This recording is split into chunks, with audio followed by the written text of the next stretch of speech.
Kutenda kusina mabasa, ndiwo mutumbi usina ngweya. Kubata kwedu pasi pezuwa, ngakuratidze kutenda. Ruramisa nzira dzenyu, ruramisa nzira dzenyu, ruramisa nzira dzenyu, musatongwa nenyama ino. Vanotanga vose ruramisa nzira dzenyu, ruramisa nzira dzenyu, ruramisa nzira dzenyu, musatongwa nenyama ino. vanotanga vose ruramisa ruramisa ruramisa zenyu, musatongwa nenyama ino. Ana mai vose ruramisa, ana baba we ruramisa, asikana we ruramisa, mana musatongwa nenyama ino. ana mai vose ruramisa, ana baba we ruramisa, ama we ruramisa, musatongwa nenyama ino. yangwe muwanano, ama ruramisa, ruramisa, musatongwa nenyama ino. yangwe mumabasa, ama ruramisa, ruramisa, musatongwa nenyama ino. ana mumabasa, ama ruramisa, ruramisa, musatongwa nenyama ino. vanonunda vose ruramisa, ama zangu we ruramisa, ruramisa,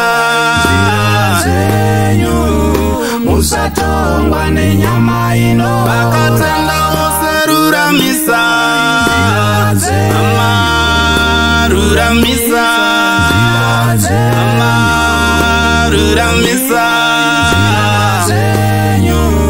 musatongwa nenyama ino.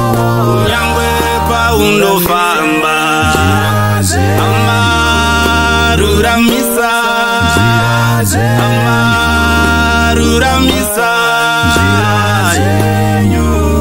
musatongwa nenyama ino. nyangwe paunofamba, ama ruramisa, ama ruramisa, musatongwa nenyama ino. nyangwe paunogara, ama ruramisa,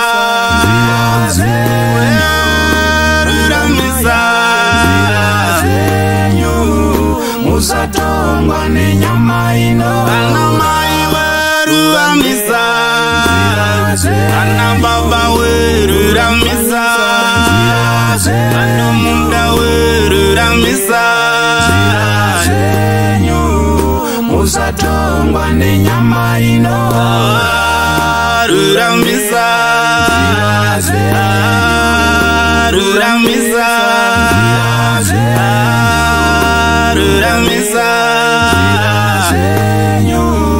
musatongwa nenyama ino. ruramisa, ruramisa, ruramisa, musatongwa nenyama ino. ana vamwari ruramisa, ana vamwari ruramisa, ana vamwari ruramisa, musatongwa nenyama ino. Vana vaMwari ruramisa, ruramisa, ruramisa, musatongwa nenyama inora.